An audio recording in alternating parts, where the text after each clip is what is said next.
Welcome to the Anti-Average Podcast. My name is Justin Carrico, and I'm honored that you would choose to spend your day and your time with me. My goal is to help you stick it to the status quo, right? If you're here, then that means you found your way to a podcast that wants to help you rise above average, wants to help you be intentional with your life, wants to help you be intentional with your work life as well. And so I don't know if I'm just feeling more grateful or thankful, but I wanted to base this podcast on showing appreciation or gratitude to your staff, your coworkers, your boss, your family, whatever it is. So this podcast in particular is based off of a book called 5 Languages of Appreciation in the Workplace. This is the first time we've done one where it's based off of a book. So this is like the Cliff Notes, or at least something to catch you up on that. But 5 Languages of Appreciation in the Workplace. You can actually click on the link and you can go right to Amazon and purchase it there. But I want to give you a rundown of it, and I've titled today's podcast as Appreciation Doesn't Have to Be Awkward. Appreciation doesn't have to be awkward. Maybe there has been something, an event or some kind of project that you worked on with your staff and you wanted to show appreciation to someone, and so you had this team member come up and you made a really big deal about him or her in front of everyone and they hated it. Or maybe you wanted to thank one of your staff and for stepping up during a project, or just to show your thankfulness for them. And so you bought them something, got them a little gift, and they opened it. They politely smiled, and then you saw it in their next yard sale, right? Appreciation doesn't have to be awkward, but hear me say this. It does have to be authentic, and it does have to be adapted for each person. So while appreciation doesn't have to be awkward, it does have to be authentic, has to be real, and it has to be adapted for each person. We're not a one-size-fits-all when it comes to feeling appreciated in the workplace. Now, before we get too deep into this, silently within yourself, maybe you're thinking, why? Why do I need to appreciate my employees? Why does it matter? I pay them well. They should be happy they have a job. I shouldn't have to cheer them on and give them a high five every time they do something that I actually pay them to do. And all of that is true. I hope at least that you pay them well and that they appreciate that they have a job.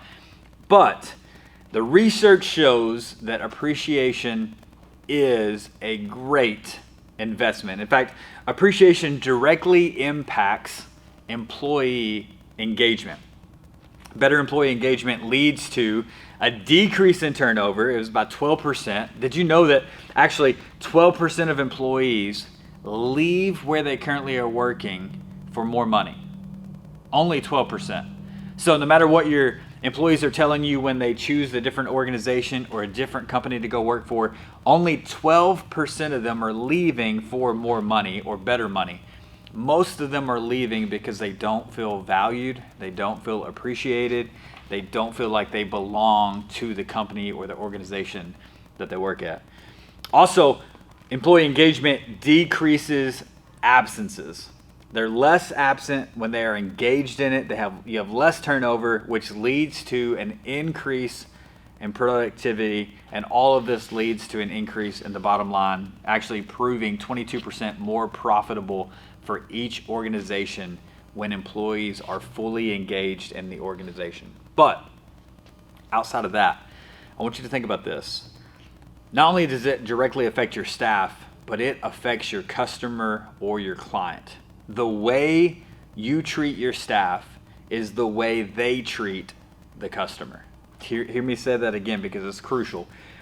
The way that you treat your staff is the way they treat your customer or your client. And when they feel fully engaged and they feel appreciated, it will permeate through them to the way they interact with each customer or each client. You can tell when someone feels appreciated and valued and they love where they're working, or you can tell when it's just a job to them, when they hate being there. So the way that you treat your staff absolutely is the way they will treat the customer. So Hopefully, yes, you pay them well. Hopefully, they're happy to have a job and they love it, but authentic appreciation matters. In fact, gratitude, I would dare say, is a game changer. So, the question is, how do I show appreciation, authentic appreciation, for my staff? Well, I want to give you an example with two of the staff members that I lead in one of the organizations that I'm a part of. The key part is one size does not fit all. So one of our staff members, John, if I'm there standing with him in front of others and I'm telling them what an incredible job he's done, how he's just killing it in the position that he's in, how he's hit every goal, how everything that we talk about he's just excelling in. If he's standing with me in front of people and I'm giving these words and I'm saying all these accolades and just giving him praise in front of people, he absolutely loves it. His appreciation language is words of affirmation. He wants to be affirmed in front of others. He wants to feel valued in that way, that I would sing his praises, that I would cheer him on in the presence of others.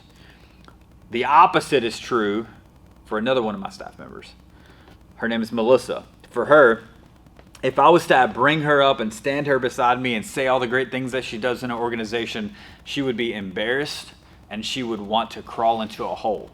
Instead, for her, if she's leading a project and she just does a phenomenal job on it, the best thing I can do is say, hey, this Friday after lunch, let's go on a hike together. We're going to take the staff and we're going to go on a hike together. You know, Melissa did such a great job. She's killing it in this. We're going to go on a hike and we're going to experience this thing together. And for her appreciation language is quality time. She wants these experiences. She wants these moments where all the staff, or maybe all of her volunteers or all of her team, is together and she is getting to experience something together because it's quality time for her. She doesn't want to stand in front of people. She doesn't want to have the words of affirmation spoken in front of others. Instead, she wants the experience. One size does not fit all. No right, no wrong. It's just the way that they feel most appreciated. And for us as a leader, you need to know how each of your employees receive appreciation. If not, appreciation becomes awkward. So I want to walk you through the 5 different ways your staff may receive appreciation. Again, this stems from the book, 5 Languages of Appreciation in the Workplace. If you want to dig deeper into this, you absolutely need to get the book. But this here is at least a great overview and can help you start to implement things right now. So 5 different ways your staff or your team, coworkers, whatever, may receive appreciation. Number 1, words of affirmation. Number 1 is words of affirmation. This is showing a person that they are valued by using words to communicate a positive message to another person. Your words matter. And when you can share how in a positive way this team member has made a difference, made an impact, that is how they feel appreciated. So tons of ways that you can do this, but I want to share a few examples or tips. Number 1 would be praise for accomplishments, right? This right here, instead of having this global praise, like, hey, good job, guys, that does very little to encourage a team. But if you have specific verbal praise, it is effective. When you maybe walk by your receptionist or your admin person and they answer the phone a certain way or whatever, and you happen to catch them doing it the way you want. When you come by and you say, hey, I like the way you answered the phone in a cheerful way and offered to help our customer. I can promise you this, if their appreciation language is words of affirmation, then for them, when you say that, the next time they answer the phone, they're going to be cheerful and they're going to do that in a way that they offer to help the customer as well. Whatever gets celebrated gets repeated, especially if that is their language of appreciation. If words of affirmation are their appreciation language, they will repeat what you just said. You saw them do well. You saw them do right. The second one under words of affirmation, maybe affirmation for character. And this is one I'm so glad that I get to mention because so many times we focus on accomplishments, right? Man, we pull off that event, or you took that sales project, or you led this way. But this is one I love, that we focus on character. Because the truth of it is, accomplishments are awesome, but character is crucial. The lack of character can actually ruin an organization. So I love that we can use this as words of affirmation. We can affirm, we can help someone feel valued, and we can do this in a way that is actually a value in their life, being this character trait maybe that they have, and we get to express this appreciation. It could be someone, maybe your finance person, that you go to them and you say, hey, I'm so thankful that you are a person of integrity, right? That's a character trait. You are a person of integrity, and I can trust you to deal honestly with our finances. You don't understand the burden that takes off of me because you can be trusted and you're a person of integrity, right? That gives me security having you in this position. I think being able to affirm someone's character in words of affirmation is absolutely huge. And then the last one under this, just as a tip or an example, I would say praise for personality. Maybe there's, you focus on someone's positive personality traits. Our personality is this normal way of approaching life. And so maybe there's someone who, after you talk to them, you just walk away with a more positive perspective, and you just tell them that, right? Like, man, thank you so much for being optimistic and always bringing out the best in others, right? That's better than, I'm so glad you're on the team. Instead, it's very specific, and you're praising them for being optimistic and for bringing out the best in others. Praise for personality could also be another avenue. It was reported that 45% of employees preferred appreciation shown to them through words of affirmation. So I started with number one for this because it is the largest language of appreciation that is spoken in the workplace. 45% said, I want you to be specific in the way that you affirm me, the way that you express value that I bring to this organization. 45% said, I want those words. I want them either written or spoken. I want them to be public. I want people to see that you appreciate and that you express even the value that I bring. But in saying this, that also means that 55%, over half of your organization, does not speak this language of appreciation. If you are just a words of affirmation leader, then you actually are missing half of your employees, your staff, your coworkers, and being able to actually adequately, authentically appreciate them the way that they want to. With each of these languages, appreciation languages, I want to give you a way that you will totally miss the mark. So in other words, like, hey, here's how words of affirmation work, and some things that you can do, right? Praise for personality, or you can affirm their character, and you can do this specifically. But I want to share with you one way that you absolutely miss the mark, the extreme opposite of words of affirmation and showing appreciation this way. And that is if your appreciation or your praise is hollow. If you are not authentic in the appreciation, if your words they know are just out of obligation, that you know, hey, thanks for doing such a great job on that.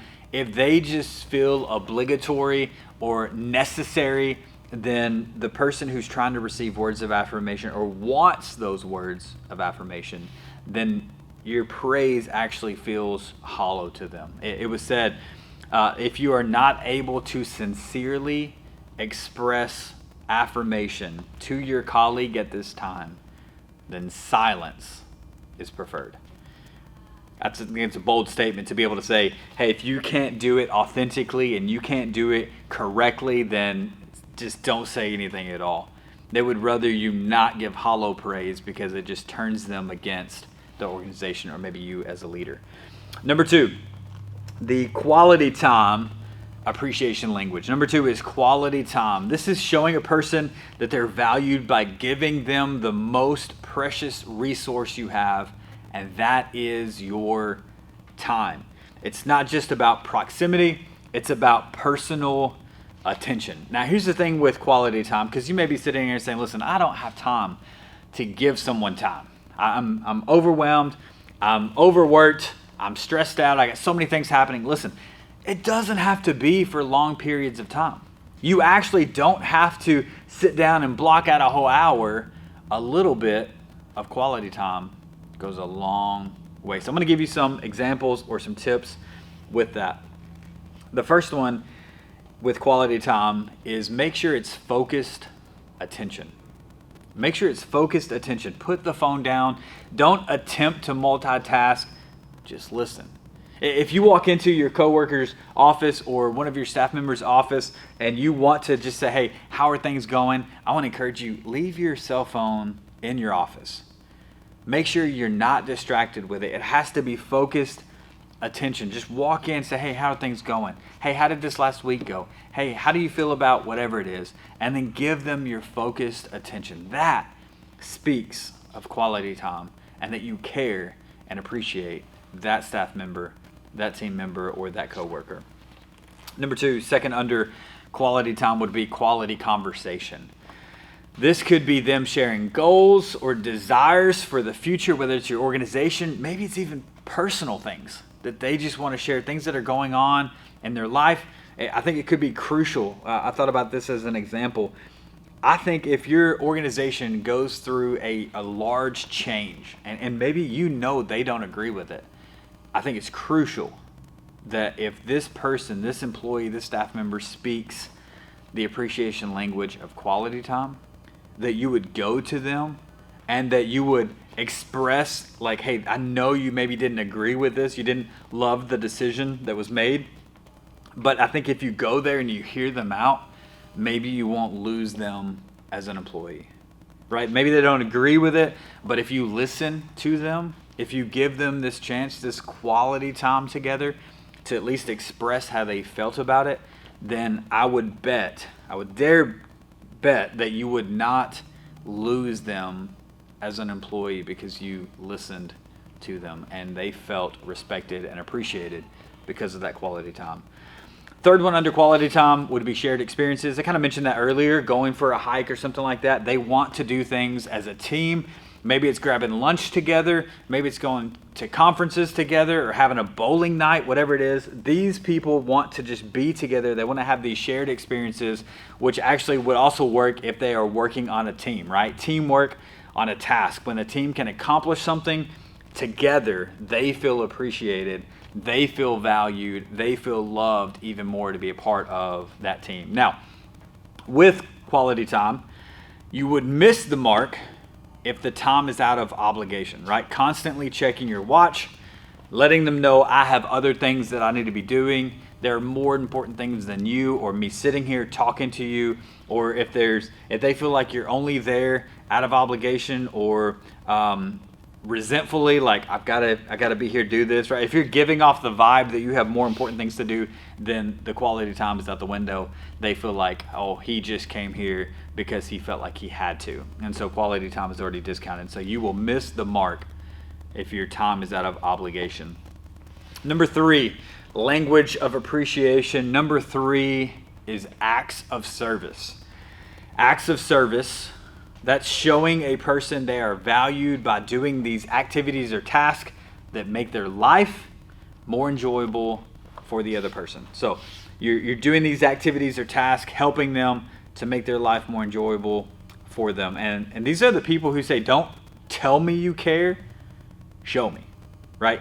Jump in here and show me. And so praising them publicly doesn't really help them get things done. And that's how they feel most loved and appreciated, is by someone jumping in, helping them get the stuff done. Now, couple of tips if you have a team member who feels appreciated by acts of service. Number 1, and this is the crucial one. Tip number 1, get your own stuff done first. Don't go to them before you have completed something that you need to get done. Don't go to them and offer to help them, and in the end, they have to help you back. just to get your stuff done. In an organization, there are so many pieces that work together and that are interconnected. And so make sure that you get your job done, your work done, your piece of the project, whatever it is. Make sure that you get your stuff done first before you go to offer them. If not, you're really just setting it up where they're going to have to help you in the end, and they're not going to feel appreciated because you just gave them more work, which is your work. So get your own stuff done first. Also, tip number 2, ask before you help. Don't just jump in trying to help without asking. That can cause some tension.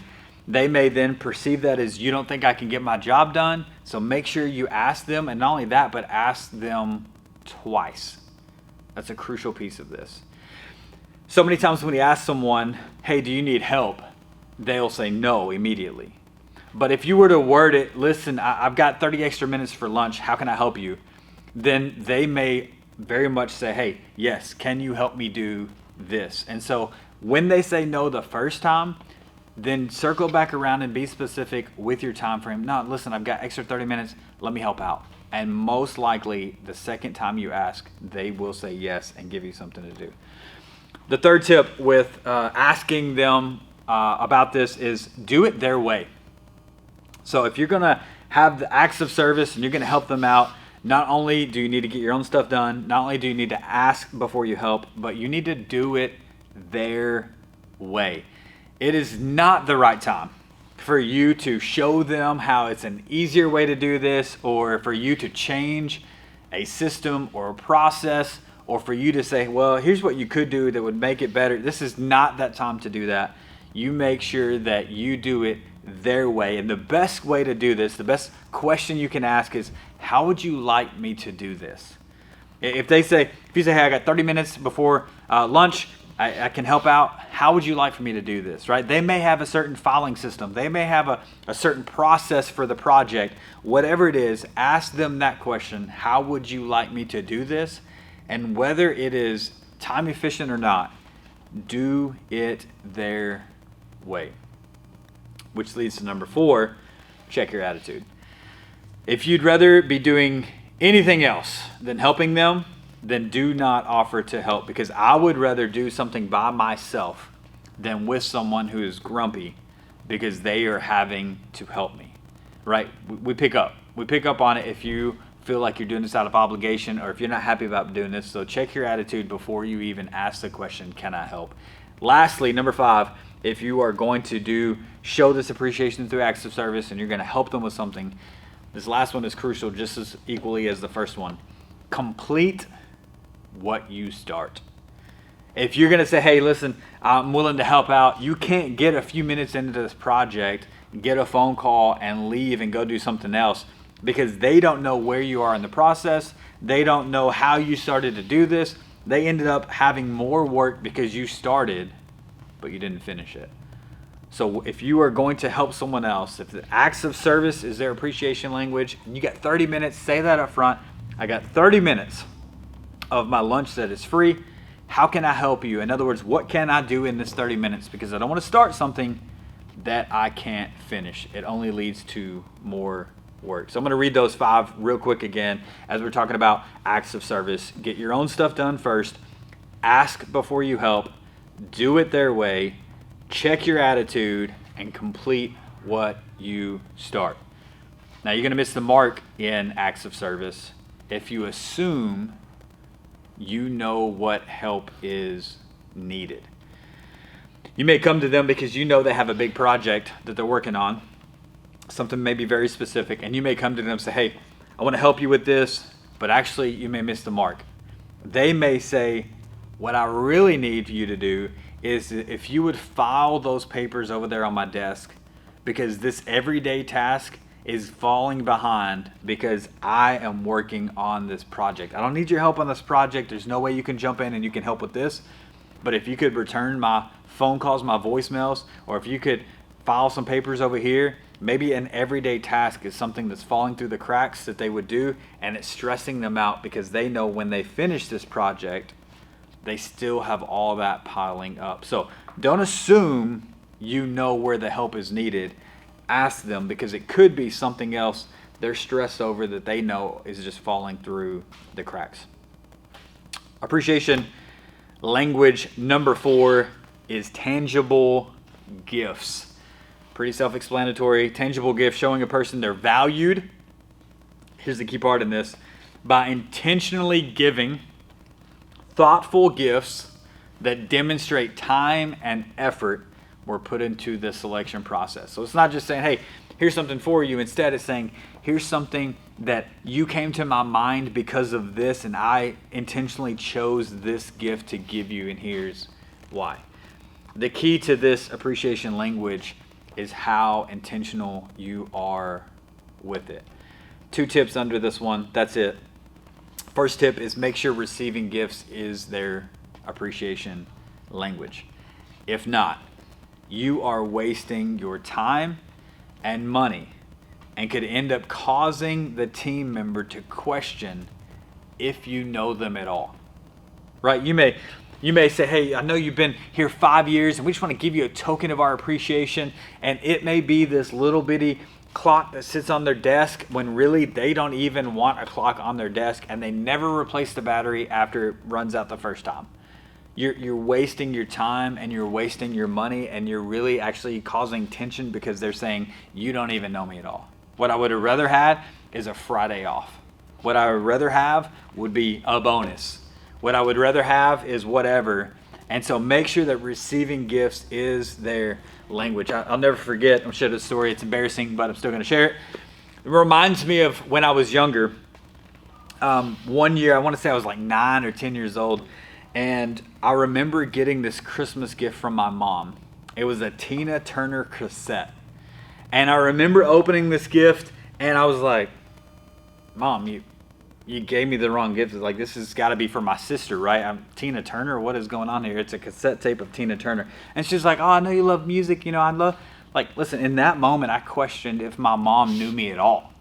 I'm not going to be rolling on the river with some cassette of Tina Turner as a 9 or 10-year-old boy. I was questioning everything. Like, does my mom even know me, right? So you will make your employees or your staff feel the same way. Like, does my leader even know me? Based on the gift that you give if they don't speak that language. The second thing or tip under that is make sure the gift is something they value. And just a quick example of that, probably one of the closest teams around us or sporting events would be the Tennessee Titans. Do not give them Titan tickets if they hate freezing cold and they hate football. That's not a gift that they value, right? If you were to go to them, hey, you did so great on this, here are 2 Titan tickets for you and your spouse to go. If they hate the freezing cold and they hate football, that's a terrible gift, right? It's not something that they would value at all. So, leads to missing the mark. Missing the mark would be generic gifts. The worst thing you could do, hear me say this, please, please, please, leaders, hear me say this. The worst thing you can do is to give someone some leftover logo wear with your old logo on it that you don't do anymore. Like, hey, we just had this stuff and I know how hard you've been working, so I just want to give you this. Listen, that's the worst thing you can do. Or you come back from a conference or an event and like, hey, we gave all these away to all of our customers and clients. We had a few left over, so I just want to give you this as well. All right, if it's a generic gift, it's definitely missing the mark for those who speak the gifts language. So if they want tangible gifts, they want you to be intentional, and they want you to put thought, and they want you to select a gift that shows you really, really know them. Don't give them a leftover mouse pad if they have a laptop. It doesn't make sense. Don't do generic gifts. Number 5 is actually a tough topic. In fact, in the book, they shared how they almost left it out because of the culture in which we live. But I want to express some of this as well. So number 5 is physical touch. Physical touch. And of course, we have this whole question of, does physical touch even belong in the workplace, right? It has to be appropriate. So this is showing a person they are valued by expressing and receiving appreciation through touch and physical proximity. And again, you have to question, is there ever an appropriate time that there would be physical touch in the workplace and in a social setting like this? And I want to say yes. Now, so many boundaries with this, so many limitations, so many thoughts that you need to be thinking, right, when it comes to this. But I do believe there are avenues that it is meaningful and that it makes a difference. And I want to give just a few of those. A lot of times this is going to happen with some kind of celebration or some kind of care or concern. I can't see too many outside of that, and I wish I could have a one-on-one conversation with you and like really talk through some of this. But when I think about physical touch and the only appropriate avenues in the workplace, it's going to be some kind of celebration, right? I think about a football team. You just scored a touchdown. What happens? They end up jumping up, giving high fives, pats on the back, cheering them on, whatever. It's going to be those moments where something big has just happened and the organization is celebrating. And so it very well may be this high five. It very well may be this pat on the back or this fist bump or a handshake, whatever it is. I do think there are appropriate times for that. Or it may also be care and concern. It could be a staff member who has a family member who's sick and they're upset and they're sad, and maybe hey, is it okay? And you put your hand on their shoulder and you're just, hey, it's okay, and expressing some kind of this concern or this care for them. And so again, I think the only avenues of this would be celebration or care and concern. And the examples of appropriate physical touch in the workplace are going to be a pat on the back, a fist bump, a handshake, a high five, whatever it may be. But I actually do believe in celebration and in care and concern. These are moments where that physical touch shows I'm here with you and you are not alone, whether that be the celebration or whether that be in this moment of care and concern. Missing the mark with this obviously would be crossing any boundaries or to make someone feel uncomfortable in any setting whatsoever. So just expressing that up front, and again, I don't think I can hit that exhaustively like I really need to be able to talk about appropriate physical touch. But there are places and times with celebration and with care and concern. So the 5 ways to show appreciation to your team members, to your staff members, are words of affirmation, quality time, acts of service, tangible gifts, and physical touch. Now, how do I know which one my staff members, my coworkers have? And I'm going to give you just 3 tips on this. Number 1 is observe what they request of others, right? If someone says, hey, can you help me out on this project? I really want to get it done. Or I want to get your thoughts. I want to get your feedback. If they're asking for your help or your input, then probably their language of appreciation is acts of service. Or if you're heading to a conference and someone makes the statement, hey, will you grab me some freebies while you're there? All right, they got freebies there. Will you grab me some freebies? They're probably expressing to some degree that their language of appreciation is the gift. That's their language. They want these things. Tip number 2, not only just observing what they request of others, listen to their complaints. Listen to the things they complained about, because while we feel appreciation on this side of the coin or this extreme, we also then feel unappreciated on this side of it. And when appreciation maybe is quality time, and if that's my appreciation language, then if I'm not receiving quality time, then I go to this far extreme and I feel unappreciated. I feel devalued in the organization. And so listen to the things that they complain about or they get most offended about, because that's what they feel deeply. And when you feel deeply in that way, it's probably expressing, this is how I feel appreciated. And because that's not happening, I feel underappreciated. I feel worthless in this particular organization. And they're expressing their frustration or their complaints of that. So observe what they request of others. Listen to their complaints. And lastly, notice what makes them come alive.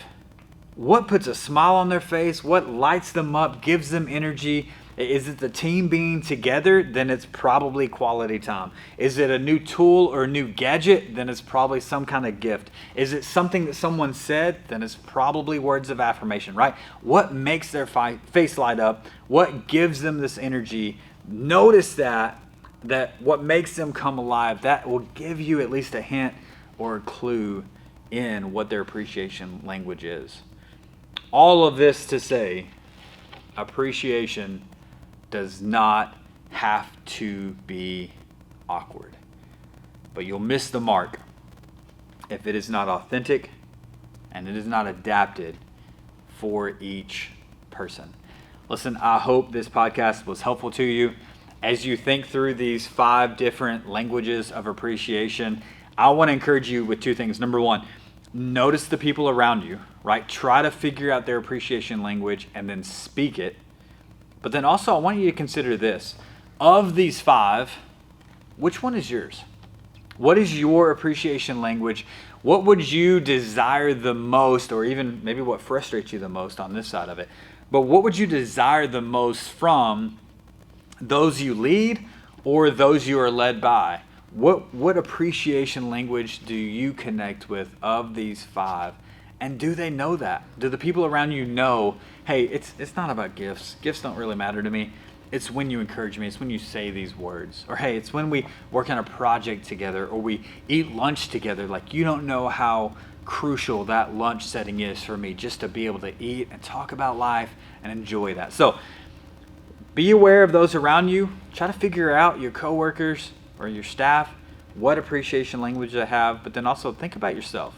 In what ways do you feel most appreciated and most valued? If this has helped you out, I want to ask you to do me a favor and to send this to someone else saying, hey, listen, think about this. Maybe you send this to your boss, your leader, and you say, hey, this guy has made a few good points. I'd love for you to consider it for our organization, because the truth of it is, when your staff or the employees there feel appreciated, they will engage more. And when they engage more, the way that you treat your staff is the way that they will treat your customer or your client. Appreciation doesn't have to be awkward, but it does have to be authentic, and it has to be adapted for each person.